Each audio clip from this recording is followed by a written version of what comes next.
Good evening. Over in Pennsylvania, a county has just voted to allow their attorney general to investigate a local election and look into what caused errors with their voting machines.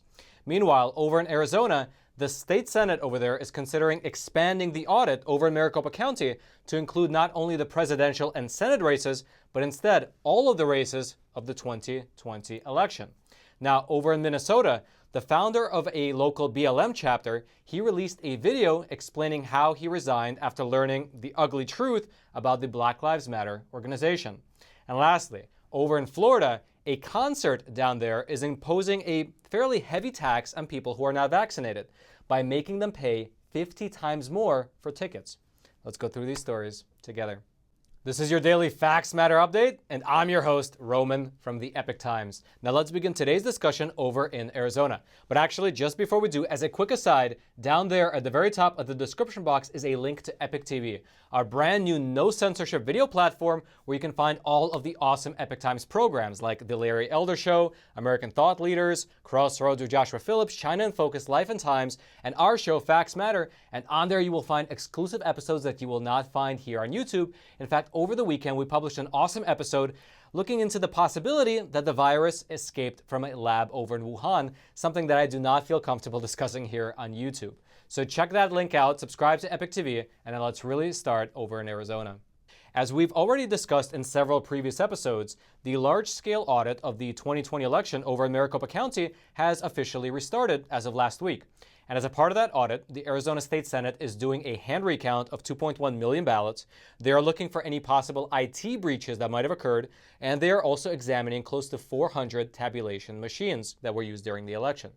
And now, as it was just announced yesterday, the Arizona State Senate is considering actually expanding this audit significantly. Expanding how? Well, the senators are considering the possibility of hiring a California-based nonprofit in order to analyze the ballot images and create a third set of numbers. That would allow them to compare these numbers to the tabulation from the Dominion voting machines, as well as the result of the hand recount being done by the cyber ninjas. It would basically give them a third data point to compare the numbers to. Now, according to Ken Bennett, who is the audit liaison, he told us here at the Epoch Times that if this plan is approved, the Senate would have to pay an additional $5,000. Now, this additional analysis, just for your reference, would cost more than $5,000, but Ken Bennett said that the rest of the money would be obtained through either a grant or through private funding. Now, the firm that is being considered for this is a nonprofit called Citizens Oversight, and according to their founder, they use something called an audit engine. It's basically a set of computers in order to tabulate the results from each ballot before comparing the numbers to the official records. And this type of review would then produce a discrepancy report, which would allow them to compare the official tabulation with what their computers were able to put together. Now, the founder of this company described it to us here at the Epoch Times this way. Basically, we do a total retabulation of the election. Furthermore, while the current audit is focusing only on two races from the 2020 election, which are the presidential and the Senate races, Citizens Oversight would actually be using their technology to audit all of the races that were on that ballot. Now, in announcing the consideration to expand the audit beyond what it is right now, here's what Ken Bennett had to say. We are looking with other companies to do a machine tabulation of all the races on the ballots to compare with the Dominion tabulation back in November. We will be looking at the images of all 2.1 million ballots. Mr. Bennett then went on to further clarify that the expanded audit would not involve a physical recount of the ballots like what's happening over at the Memorial Coliseum, but instead it would be a separate audit using digital images of each ballot. That's what this company, Citizens Oversight, does. And so we'll have to wait and see if the Arizona State Senate ultimately decides to take this route. We will probably know later this week. Now, in terms of the hand recount, as of 4 days ago, Ken Bennett said that 800,000 ballots have now been recounted, adding that he believes that they are on pace to finish by June 30th, which is when the contract for the Memorial Coliseum runs up. Now, besides the recount, there has been another development. 6 days ago, Republican lawmakers over in Arizona, they moved to limit the power of Katie Hobbs, who is Arizona's Secretary of State and a big critic of the election audit. Now, the move that they made was that they passed this measure right here, which, if it goes into law, it would make clear that Arizona's Attorney General has the sole authority to defend Arizona election laws and procedures, not the Secretary of State. So this is called House Bill 2891, and it reads in part that it clarifies the legislative intent through January 2nd, 2023, that the Attorney General has sole authority in all election-related litigation. Now, this move stems largely from the fact that Katie Hobbs and Republican state lawmakers have clashed repeatedly in recent months over the election. For instance, while Katie Hobbs has continuously denounced the Maricopa County audit, state lawmakers say that it is critical to restoring voters' confidence in the election system. Furthermore, in passing this measure, the lawmakers also cited how on last Tuesday, so on May 27th, Katie Hobbs filed complaints against the Attorney General, as well as his whole office, with the State Bar Association of Arizona. Here's what one Republican lawmaker said about it. I would say the unprecedented attack on the Attorney General, the Chief Deputy, and many high-level attorneys is uncalled for. Now, in terms of whether these proposed changes will actually go through, well, right now that is uncertain. In order for this measure to actually become law and for Katie Hobbs to have her powers stripped, it would have to be approved by the full legislature and then signed into law by the Arizona governor. And given the fact that the Arizona governor just vetoed 22 bills, including an election integrity bill, well, that looks like it might not be happening. Regardless, we'll keep you abreast of any developments that come about with this measure, as well as the possibility of the audit expanding. When we hear anything on those fronts, we'll let you know right away. And as always, if you would like to watch the audit for yourself, you can do so over at azaudit.org, which is the website set up by the Arizona Senate, which allows you to watch the audit in real time from 9 different camera angles. Now, the link to azaudit.org, as well as any of the stories that we discussed, will be in the description box below this video for you to check out. And by the way, that is that same little description box that is right below that like button that I hope you take a moment to smash, because videos that are like this, talking honestly about what is happening in this world, including with this audit, are routinely censored by big tech because we don't just follow the established narrative. Instead, we just report the facts. However, when you smash that like button below this video, you are forcing the YouTube algorithm to share this video out to potentially thousands of more people, letting the truth be known far and wide. And now let's talk a little bit about BLM. 5 days ago, a new video was released which showed the founder of a BLM chapter out in Minnesota explain why he resigned from the organization, with him claiming that BLM is not concerned about either helping Black communities nor helping to improve the education quality in Minneapolis. Now, the man's name is Rashard Turner, and back in 2015, he founded the Black Lives Matter chapter over in St. Paul, which is a city that's pretty close to Minneapolis. However, in this recently released video, Mr. Turner said that he became disillusioned after he became an insider within the organization. Here's what he said in that video. After a year on the inside, I learned they had little concern for rebuilding Black families, and they cared even less about improving the quality of education for students in Minneapolis. He then went on to specifically criticize BLM's positions on charter schools. Here's what he said. That was made clear when they publicly denounced charter schools alongside the teachers union. I was an insider in Black Lives Matter, and I learned the ugly truth. The moratorium on charter schools does not support rebuilding the Black family, but it does create barriers to a better education for Black children. He then went on to say that even though he quit the BLM organization, he has not stopped working to improve the lives of Black people, including helping them to get better access to education. Now, we here at the Epoch Times, we reached out to the Black Lives Matter organization for comment on this matter, but we have yet to hear back. Regardless, it's worth noting that a full year has gone by since the death of George Floyd, and support for Black Lives Matter, the organization, has plummeted, at least here in America.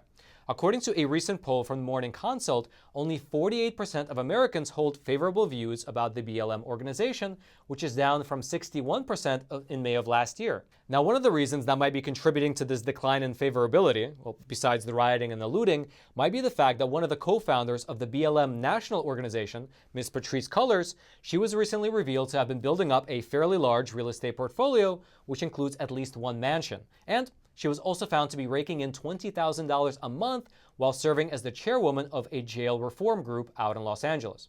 Now, it's worth noting that Ms. Cullors, who, by the way, has already resigned from the BLM organization, she did make a statement saying that she did not misuse any donations from BLM in order to build up her real estate portfolio. Regardless, that might be one of the reasons why support for BLM is falling. The other reason might be the fact that more and more Americans are against the idea of defunding the police, which of course is a stated goal of BLM. In fact, earlier this month, USA Today conducted a poll which found that across the entire country, only 18% of people supported defunding the police. And what's interesting to note is that within that same poll, it found that only 28% of Black Americans and only 34% of Democrats supported defunding the police, meaning that one of the main policy positions of BLM, and one that directly impacts people's lives, is not very popular. And actually, not very popular might be an understatement, because what's happening is that many cities across this country that defunded their police departments saw such an increase in crime, specifically violent crime, that they are now actively refunding their police departments. One example is what happened out in Minneapolis. Last year, there were a number of city council members who pledged to completely abolish the Minneapolis Police Department. However, crime became so rampant that the Minneapolis City Council just a few weeks ago voted to give $6.4 million more in funding to the police.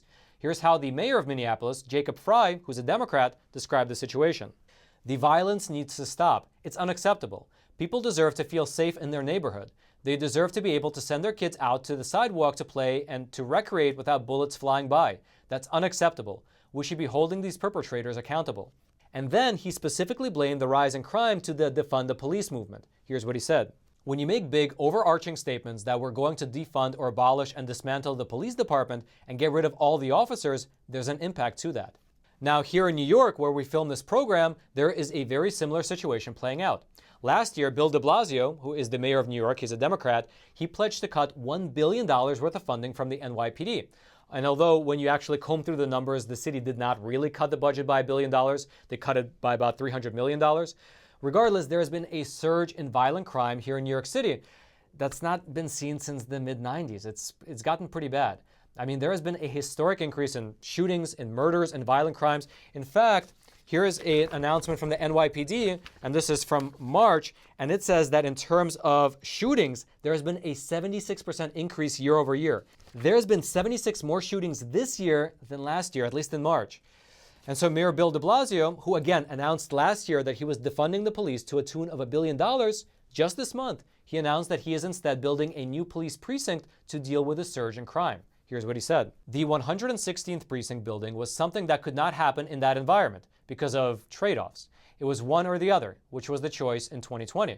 We leaned into the investments in young people. Now, thankfully, we have the resources to address both these issues." And you are seeing the same thing play out in Los Angeles and Baltimore and other cities where they called to defund the police last year, but after an increase in crime, specifically violent crime, they are actually refunding their police forces. Now, the best summary of how this all played out, in my opinion at least, was given by a congresswoman named Abigail Spanberger. She's a Democrat from Virginia who said that she almost lost her seat due to Democrats' messages during the last election cycle. Here's what she said. "The number one concern that people brought to me in my race, that I barely re-won, was defunding the police. And I've heard from colleagues who say, oh, it's the language of the streets. We should respect that. We are in Congress. We are professionals. We are supposed to talk about things in the way where we mean what we are talking about. If we don't mean we should defund the police, we shouldn't say that." Now, if you would like to read more about this BLM leader who quit over in Minnesota, or about anything related to the refunding the police department movement across America, all those links will be in the description box below this video for you to check out. And now, before we move on over to Pennsylvania and discuss some irregularities in the local election over there, I would like to take a quick moment and introduce our sponsor for today's episode, and I will do so from the sound booth.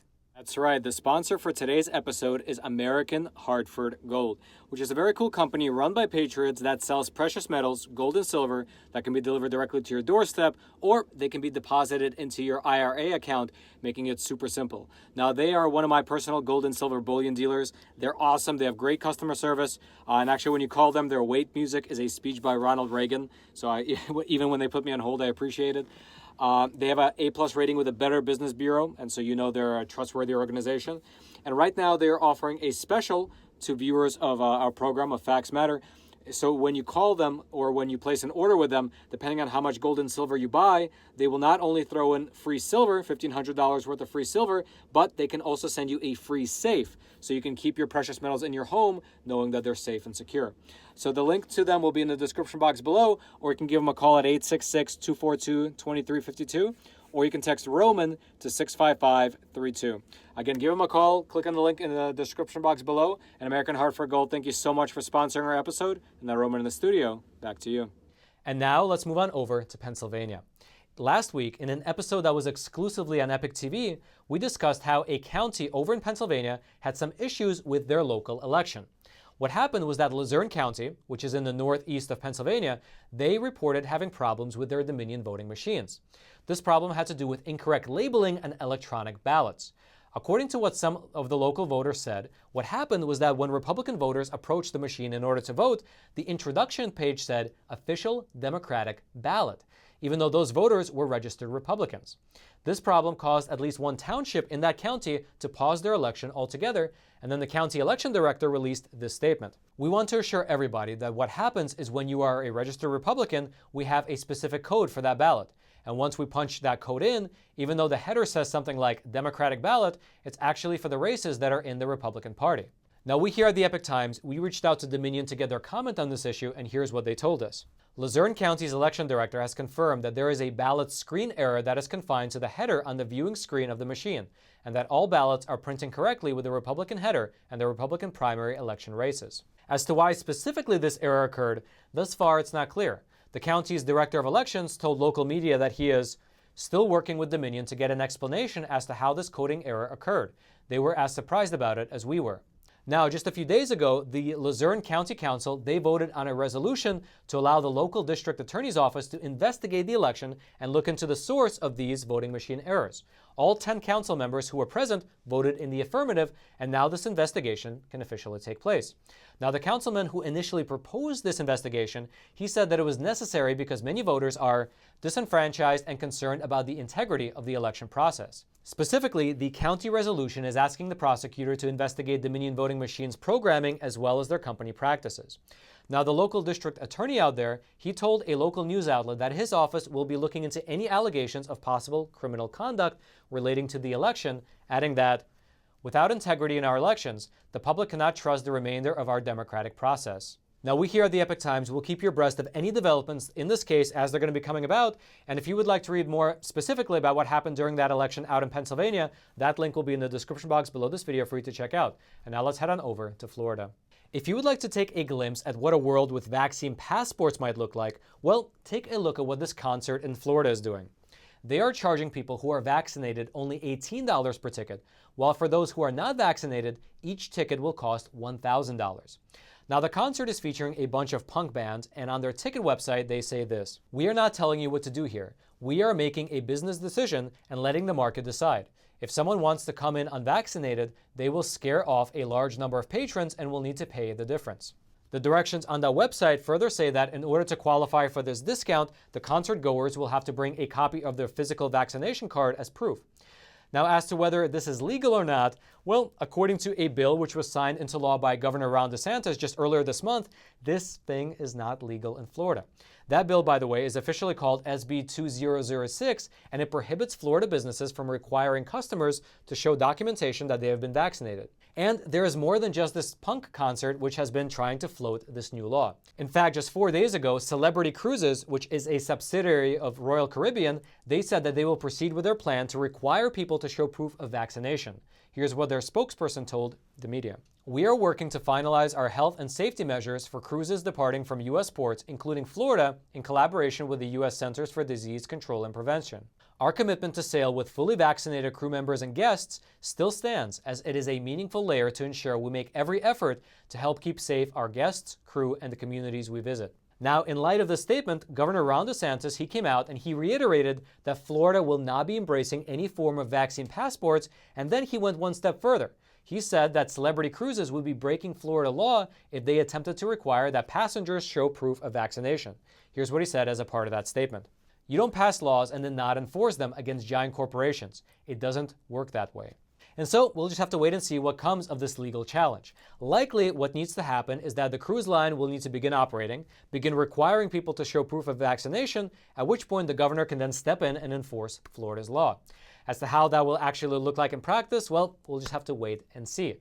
And just as an aside, in terms of a national vaccine passport, there was a bit of a shakeup when earlier last week, the Secretary of Homeland Security, he told ABC News during an interview that they are taking a very close look at the possibility of some kind of a vaccine passport system for American air travelers. Here's what he said during that interview.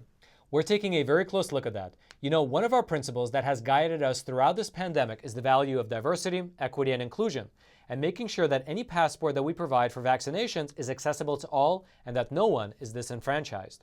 However, later on that very same day, the White House came out and rebuffed those comments from that interview, saying that, we have not moved our stance on this. There will be no federal vaccination database and no federal mandate requiring everyone to obtain a single vaccination credential. And so thus far, it's not exactly clear what led to this difference in statements between the White House and the Department of Homeland Security Secretary. Now, we here at the Epoch Times, we did reach out to the White House for comment, but we have yet to hear back.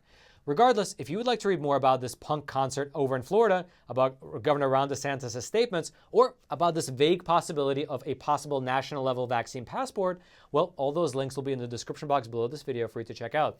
And now lastly, as we already mentioned in several previous episodes, on the very same day that Joe Biden was sworn into office, YouTube made the unilateral decision to demonetize our program. We can now no longer run any ads before, during, or after episodes, and the super chat feature has just been disabled. They essentially just killed our ability to monetize our content. However, we here at the Epoch Times have launched something very cool. It's called Epoch TV. It's our brand new no censorship video platform where you can find all of the Epoch Times awesome programs, like the Larry Elder Show, American Thought Leaders, Crossroads with Joshua Phillip, China in Focus, Life and Times, and our show, Facts Matter. And on there, we'll publish exclusive episodes that we do not put here on YouTube, including an episode that we published over the weekend discussing the possibility that the virus originated in a Wuhan lab. Take a look at this trailer. The official narrative around how this virus began to spread has changed dramatically over the last week. And please note, I say official narrative because the facts were always there. It's just that the corporate media outlets in this country decided to dismiss them, and the social media companies, well, they didn't allow us to even talk about it. And it might be the case that some virus that was being studied there in the Wuhan lab was accidentally released to the public. Now, COVID first made its appearance in Wuhan, which is a city in central China, back in 2019. That was when there emerged a cluster of cases which were linked to a local wet market. Regardless, to this day, which is now more than a year later, the true origins of this virus remain unknown, although the focus has now officially shifted toward the theory that the virus was leaked from a laboratory over at China's Wuhan Institute of Virology.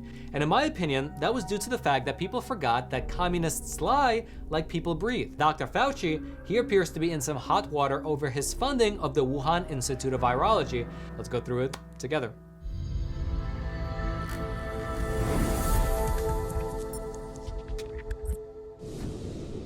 If you would like to check out that episode or any of the other awesome programs over on Epoch TV, the link to that will be right there at the top of the description box. Hope you click on it, hope you subscribe, and I hope that you join us on this journey of exploring this beautiful world through honest journalism that's based in truth and tradition.